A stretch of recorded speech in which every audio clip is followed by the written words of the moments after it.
Now we're going to jump over to Hebrews because there's a little bit of a explanation and translation there for us.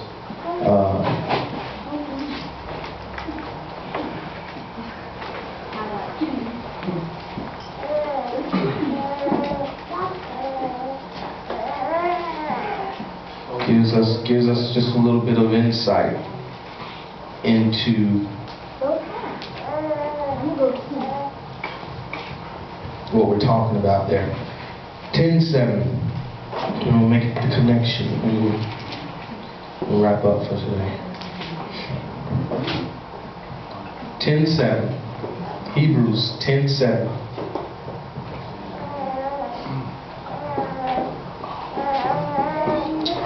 And it reads, "Then I said, see, I come in the roll of the book. It has been written concerning me to do your desire, O Elohim. Saying above, slaughter and meal offering." Well, I'm not going to go into that piece of it.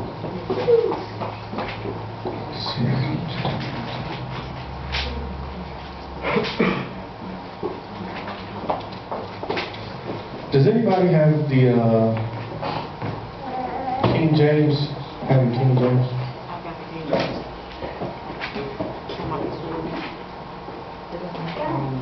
Read the 10:7, Hebrews 10:7.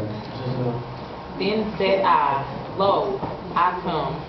In the volume of the book is written of me to do thy will, O God. Okay.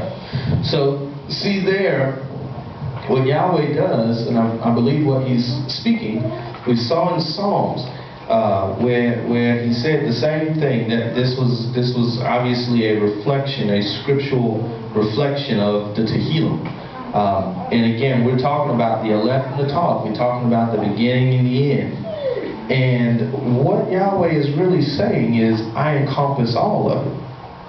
And that's where this Psalms 40 and 10 comes in, because he says, I come in the volume, I come in the completeness, I come in the whole, the scroll of the book, the entire thing.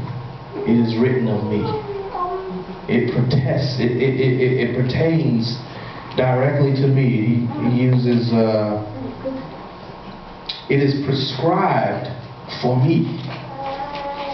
And that's again, getting back to the Aleph and the Tav, the beginning and the end, the word that has no real meaning, the word that's pronounced but not, it has no translation. There's nothing for us to say, well, oh yeah, well that means the, or it, or at.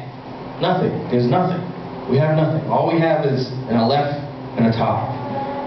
But now what we have more so is the understanding of the beginning to the end, the volume of the scroll, the volume of the book.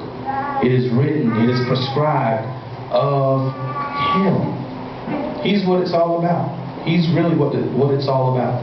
So as we get into the study some more, we're going to go in and pull out several places and analyze those particular places where that et actually lies. And we will begin to see that it is the hand of Yahweh. Truly, it's his sign to say that I've been here. I've been here. So in closing out today, really what we have to look at our lives as these first 7 words in Bereshit. We have to look at our lives as these first 7 words. We have to ask ourselves, number one, is Yahweh in the center? Is Yahweh in the center? Is Yahweh the reason that we do what we do? You know, is he the driving force? Or have we taken out the et and now left an empty space? Where there's a false appearance here. There's a false appearance that if you take out the et, you can read this in English and come up with the same meaning. You can translate all the other words and come up with the same meaning.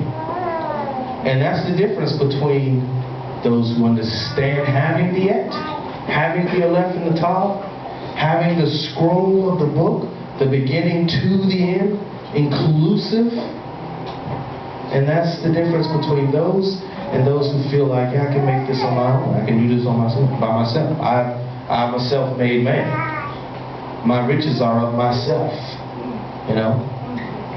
So we have to ask ourselves, have we truly understood and grasped the fact that Aleph and that Tav, it's up to us to make sure it's there.